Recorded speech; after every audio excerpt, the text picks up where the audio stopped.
Namaskar. A warm welcome to World News and Indian Perspective on All India Radio. This is Gaurav Sharma and with me is Renuka bringing glimpses of the major developments of the day from across the globe. Over the next half an hour, we shall bring you the latest from the world of politics, economy, sports, entertainment and more. The headlines.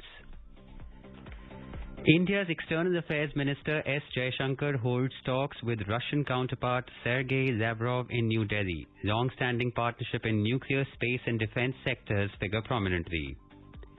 Night curfew imposed in Delhi and Chandigarh in view of rising corona cases.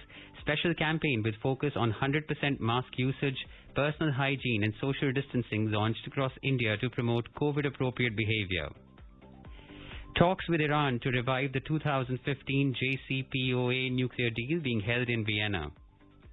Prime Minister Narendra Modi to interact with students, teachers and parents during Pariksha Pe Charcha on Wednesday.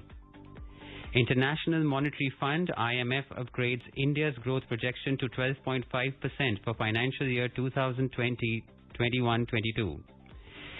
Israeli President invites Benjamin Netanyahu to form government amidst a fractured verdict in the country. And in football, clash of titans in store as Real Madrid host Liverpool in the quarter-finals of the UEFA Champions League tonight.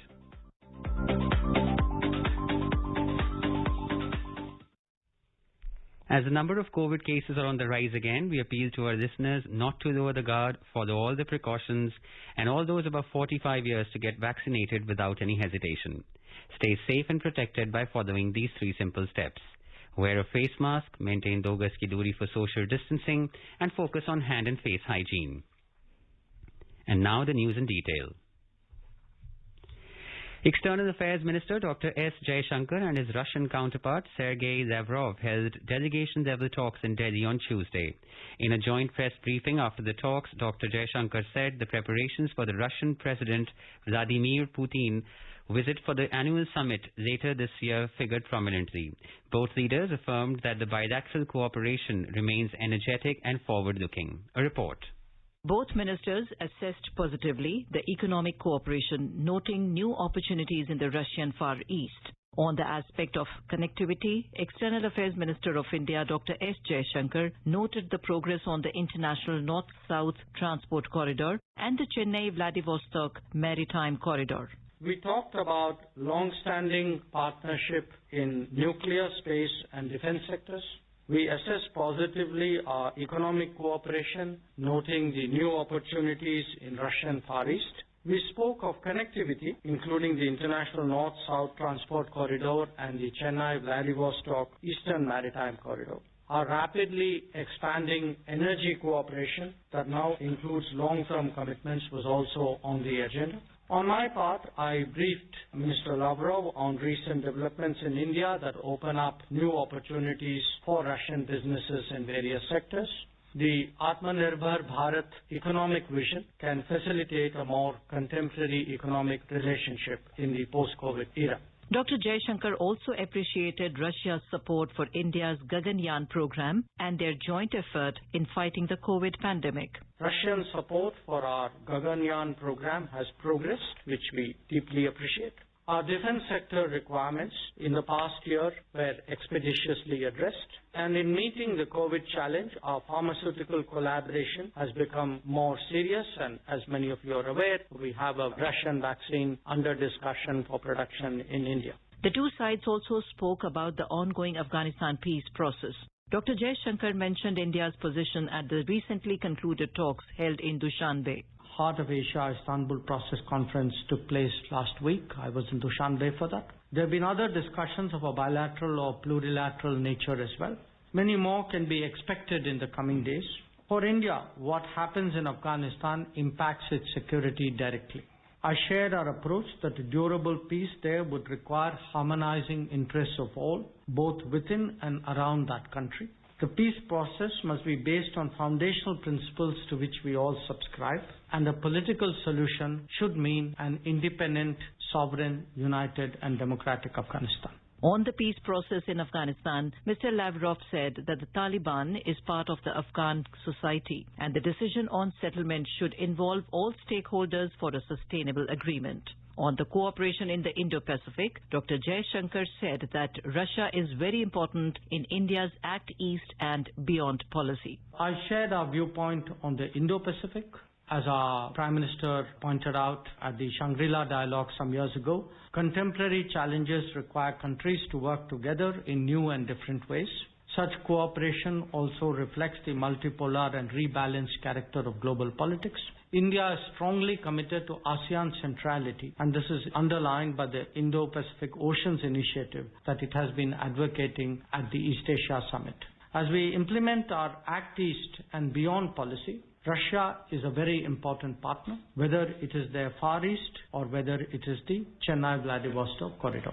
Pointing to opportunities for economic cooperation, Dr. Jaishankar underlined the production-linked incentive policy of the Government of India and encouraged Russian investors to take part in it. We have a very ambitious program called Production-Linked Incentives to expand manufacturing in India in 13 designated sectors. We believe that this would be a good opportunity for Russian businesses to look at partnerships in India, because one thing is very clear, that in the post-COVID world, all of us are going to be very sensitive about our supply chains. All of us would like to be much more secure about whether it is food, whether it is health, or whether it is actually the requirements of our daily economy. So in all of this, I do see a new opportunity today for India-Russia economic collaboration. Russian Foreign Minister Mr. Sergei Lavrov in his address said that the ties between India and Russia are valuable, mutually respectful, and are not subjected to political fluctuations. Mr. Lavrov noted with satisfaction that despite the pandemic, both countries preserved the dynamic bilateral political dialogue. Anuja Kumar for AIR World News. In India, the COVID-19 vaccination drive has crossed a landmark milestone in the country on Tuesday. The Health and Family Welfare Ministry has informed that over 8.31 lakh doses of COVID-19 vaccines have been administered to the beneficiaries so far. In the last 24 hours, a record number of over 43 lakh doses of COVID-19 vaccine have been inoculated to the beneficiaries. The Union Health Minister, Dr. Harsh Vardhan, has appealed to the people to follow all the COVID-19 guidelines to fight against the virus. अधिकांश cases 10-11 states में है, तो भी सारे देश में हर नागरिक का ये कर्तव्य है कि मास्क का ठीक प्रकार से इस्तेमाल करना, हर समय करना, 2 गज की दूरी बनाकर रखना, हाथों को साबुन से, सैनिटाइजर की मदद से साफ रखना, भीड़ भड़के के स्थानों पर जाने को अवॉइड करना, ऐसे फंक्शंस को अवॉइड करना। इस नाते आप सबसे मेरी अपील है, अपनी रक्षा के लिए, अपने परिवार के स्वास्थ्य की रक्षा के लिए, समाज के और देश के स्वास्थ्य की रक्षा के लिए कृपया कोविड एप्रोप्रिएट बिहेवियर को अपनाने में जरा भी चूक ना करें, जरा भी लापरवाही ना करें. Meanwhile, the rapid rise in the new COVID-19 cases has increased the active caseload in the country. At present, there are more than 7,88,000 active cases in the country, which comprise 6.21% of the total positive cases. More details from our correspondent.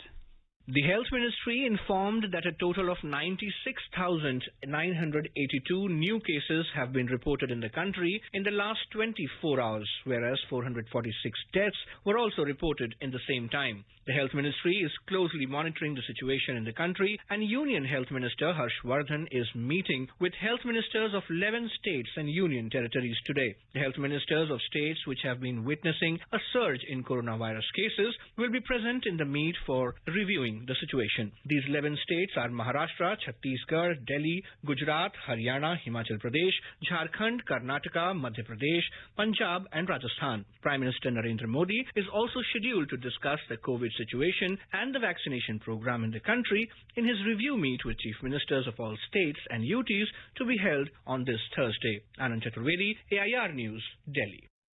In Delhi, the government has imposed night curfew in the national capital from 10 p.m. to 5 a.m. with immediate effect till the 30th of April. The decision was taken in the wake of an increase in COVID-19 cases. There will be no restrictions on traffic movement during night curfew. People can get vaccinated but need to have an e-pass. Owners of ration, general, fruits, vegetables and medical stores will be allowed on e-pass. Print and electronic media personnel will also be allowed to move on e-pass. Private doctors, nurses and paramedical staff will remain exempted from night curfew. Passengers going to airport, railway station and bus stations will be exempted if a valid ticket is produced. Pregnant women and patients going for treatment have also been exempted. There shall be no restriction on interstate and intrastate movement and transportation of essential and non-essential goods. No separate permission or e-pass will be required for such movements. The Chandigarh administration has enforced a night curfew from Wednesday onwards from 10 p.m. to 5 a.m. The decision was taken at a meeting chaired by Punjab Governor and Administrator of Union Territory Chandigarh, VP Singh Badnor in Chandigarh. The move comes in the wake of the rapid increase in the number of COVID-positive cases. The Administrator has directed the police authorities to ensure strict implementation of the night curfew. No gatherings, parties, social activities will be allowed and restaurants will be shut by 10 p.m. The night curfew will be reviewed if situation improves. Now let's take a look at the coronavirus updates from around the world. U.S. Secretary of State Antony Blinken has said that the Quad countries are combining strengths to fight the COVID pandemic. Speaking to the press on the United States COVID response, Secretary Blinken said that the collaboration between the Quad countries is a good example for the global effort to fight the pandemic. Of course, we'll embrace partnership, sharing the burden and combining strengths. The collaboration we formed a few weeks ago with the Quad countries, India, Japan, Australia, is a good example. Together, we're increasing the world's manufacturing capacity so we can get more shots out the door and into people's arms as fast as possible. And by the way, one of the reasons we work through multilateral collaborations where possible is because they often share and defend these same values.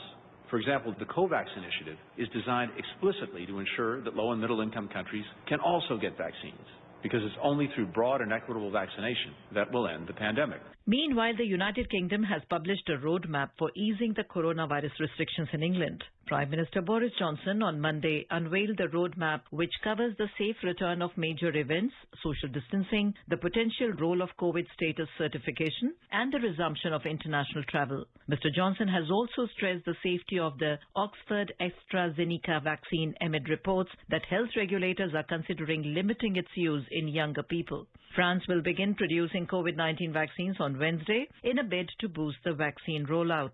The country is seeking to ramp up production and increase the European Union's production capacity following criticisms over the bloc's slow pace of vaccinations. New Zealand will open its borders to visitors from Australia in less than 2 weeks. Prime Minister Jacinda Ardern announced the decision to put in place a travel bubble with Australia on Tuesday. In Colombia, the capital city Bogota will be put under strict lockdown from Saturday. Mayor Claudia Lopez announced the decision as the country seeks to curb a third wave of the coronavirus pandemic. Anuja Kumar, AIR World News.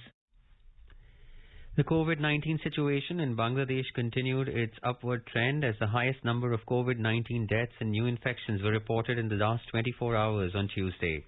Our Dhaka correspondent reports that the total number of people infected by coronavirus now stands at 6.51 lakh.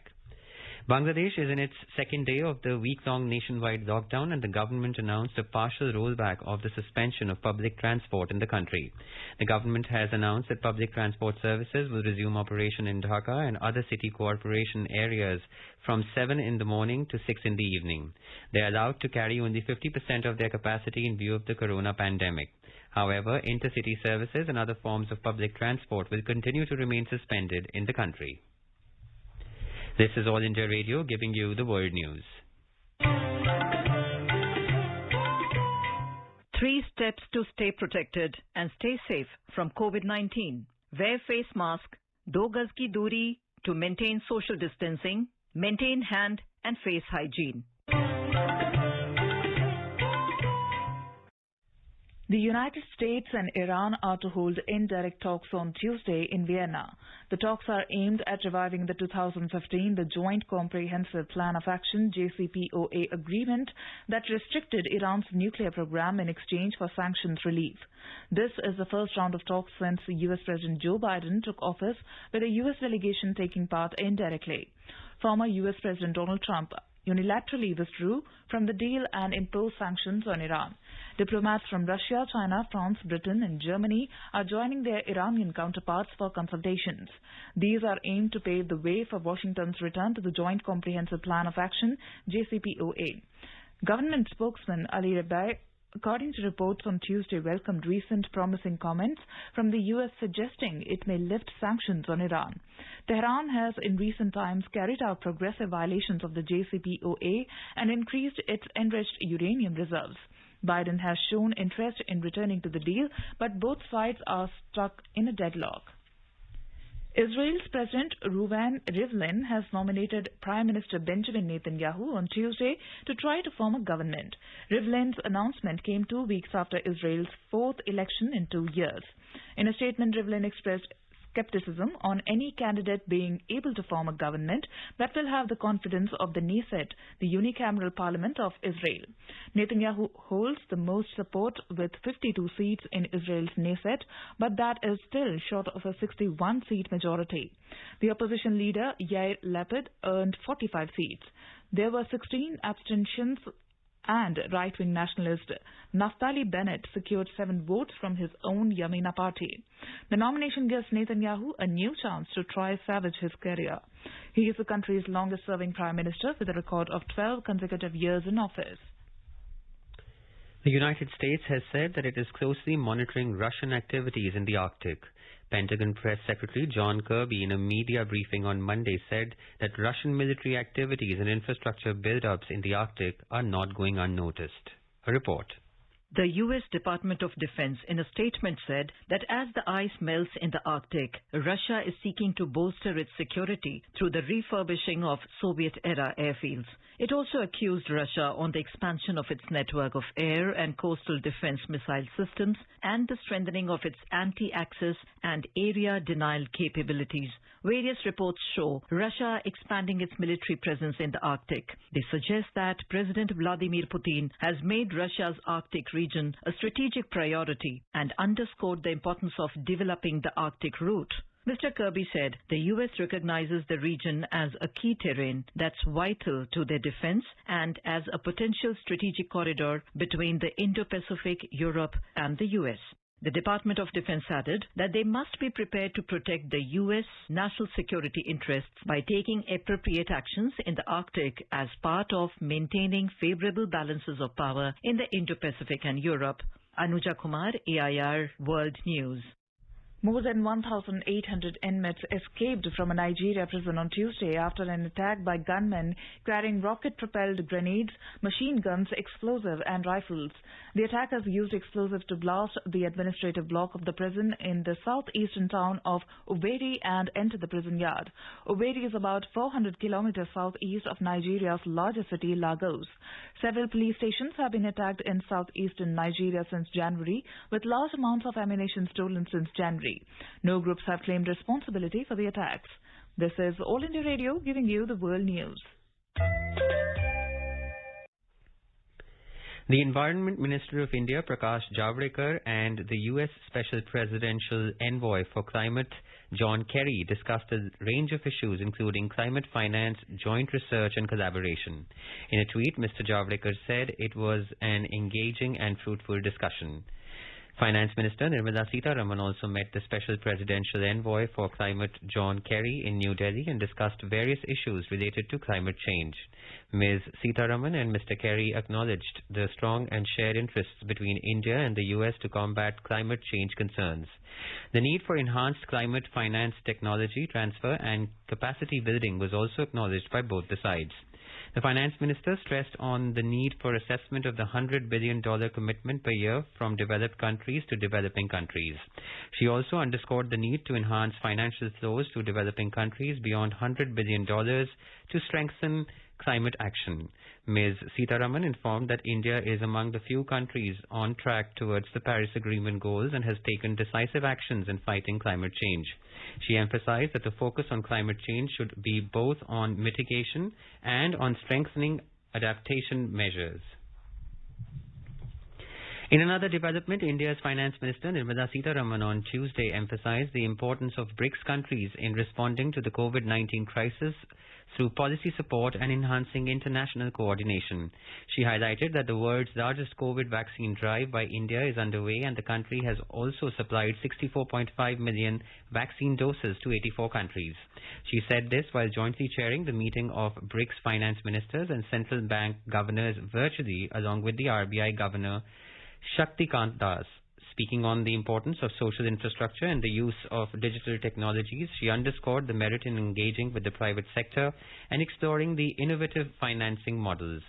She also talked about thematic priorities for New Development Bank for discussion during 2021 and the issues of membership expansion. This was the first meeting of the BRICS finance ministers and central bank governors under India chairship in 2021. During the meeting, they discussed a financial cooperation agenda set by India for 2021. It includes global economic outlook and response to COVID-19 pandemic, New Development Bank activities, social infrastructure financing, use of digital technologies, cooperation on customs-related issues, IMF reforms and BRICS Bond Fund. The International Monetary Fund IMF has upgraded its growth projection for India to 12.5% for financial year 2021-22. In its latest World Economic Outlook report, the IMF has pegged India's GDP to grow 1% higher than its previous report published in January this year. The Washington-based International Financial Institution has projected a contraction of 8% in the growth in the last fiscal, while it has forecasted a growth of 6.9% in the next financial year beginning in 2022. The IMF has also said that inflation will taper down to 4.9% in the current financial year. India and Vietnam on Tuesday held their second maritime security dialogue in a virtual format. The consultations involved exchanges on developments in the domain of maritime security, regional cooperation activities, and opportunities for cooperation between the two countries. Prime Minister Narendra Modi will interact with the students, teachers and parents during Pariksha Pe Charcha at 7 p.m. on Wednesday. This will be the first edition of this mega event, which will be held in a virtual mode due to restrictions posed by the COVID-19 pandemic. During the Pariksha Pe Charcha program, the Prime Minister will share ideas and suggestions to prepare and appear in exams without taking any stress. In a tweet, Mr. Modi said a memorable discussion will be held with the exam warriors, parents and teachers in a new format having several interesting questions on a wide range of subjects. The Indian consulate in Guangzhou, as part of its outreach activity, invited students of Kwang Tung University of Foreign Studies, Guangzhou, for an interaction on Tuesday. Prasar Bharati Beijing correspondent reports that 3 Chinese professors and 40 students from the university participated in the event.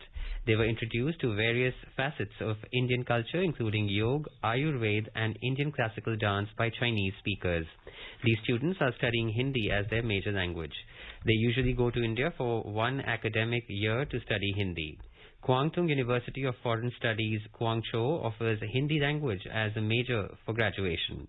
Hindi has been playing a major role in people-to-people exchange between both the countries.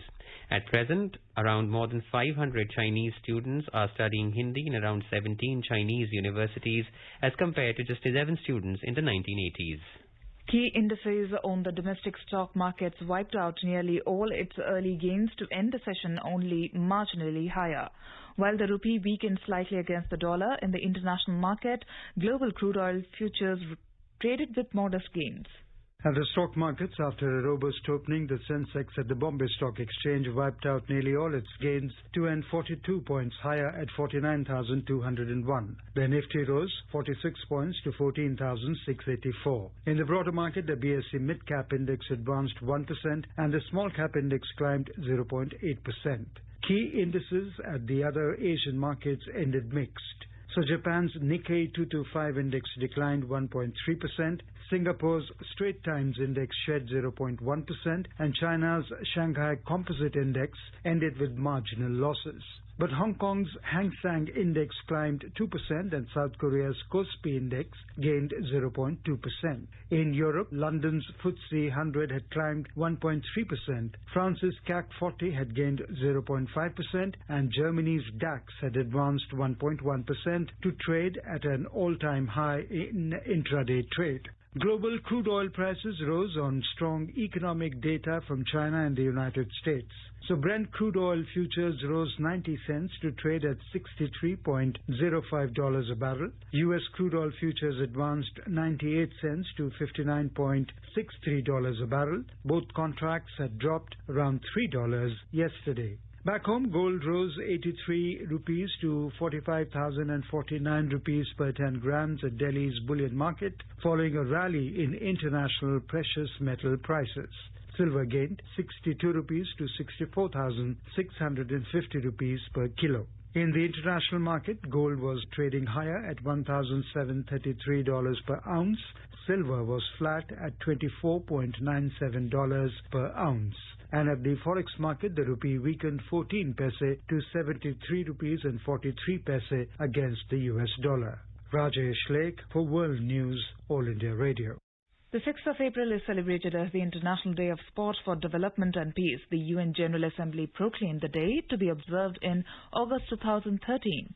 To mark the occasion, we bring you one of India's greatest gifts to the world of sports, Major Dhyan Chand. Major Dhyan Chand is widely considered to be the best hockey player of all time. He played a pivotal role in winning 3 consecutive Olympic gold medals in 1928, 1932 and 1936 for the country. His birthday, the 29th of August, is celebrated as the National Sports Day in the country.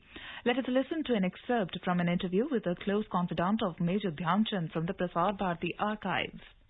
When he played in America, in Germany also, they thought probably there was some magic in his hockey stick, and they even changed his sticks. So that didn't matter much so far Dhyan Chand was concerned. Any stick was as good for him as the one with which he was playing. So he was a magic man, like Don Bradman in cricket. Dhyan Chand was the same in hockey. Like Pele in football, he was the same in hockey.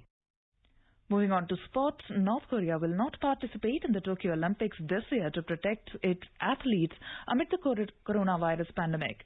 The decision was made at a meeting of North Korea's Olympic Committee, including its sports minister Kim Il-guk, on 25th of March. In football, 2 of the most successful teams in the history of the European Cup will lock horns in the Spanish capital Madrid tonight. Real Madrid host Liverpool for the first leg of their Champions League quarter-final. Real Madrid, who are 13-time winners of the competition, will be looking to secure an advantage of the Alfredo Di Stefano Stadium ahead of the reverse fixture at Anfield on 14th of April. And now let us take a look at the major developments around the world as reported in the foreign press. Washington Post writes that as scientists scramble for answers to AstraZeneca blood clot puzzle, some nations opt for caution. Wall Street Journal reports that Amazon is the target of small business antitrust campaign. The Guardian reports that wanted lists published in Myanmar as junta extends crackdown. Globe and the Mail write that transition to green energy could displace majority of Canada's energy workers. The Himalayan Times reports that health desks for antigen tests to be set up at Kathmandu entry points. Now a quick look at the headlines once again. India's External Affairs Minister S. Jaishankar holds talks with Russian counterpart Sergei Lavrov in New Delhi. Long-standing partnership in nuclear, space and defense sectors figure prominently. Night curfew imposed in Delhi and Chandigarh in view of rising corona cases. Special campaign with focus on 100% mask usage, personal hygiene and social distancing launched across India to promote COVID-appropriate behavior. Talks with Iran to revive the 2015 JCPOA nuclear deal being held in Vienna. Indian Prime Minister Narendra Modi to interact with students, teachers and parents during Pariksha Pe Charcha on Wednesday. International Monetary Fund IMF upgrades India's growth projection to 12.5% for financial year 2021-22. Israeli President invites Benjamin Netanyahu to form government amidst a fractured verdict in the country. And in football, clash of the Titans in store as Real Madrid host Liverpool in the quarterfinals of the UEFA Champions League tonight. India is celebrating the 151st birth anniversary of Mahatma Gandhi. Before we end, let us listen to his favorite bhajan, Vaishnav Jan, by artists from Bulgaria.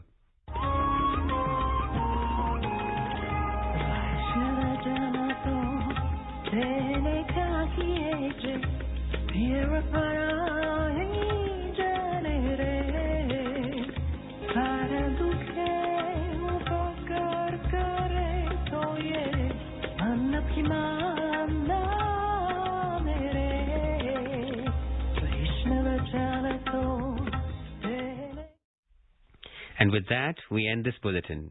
See you at the same time tomorrow with the next edition of World News.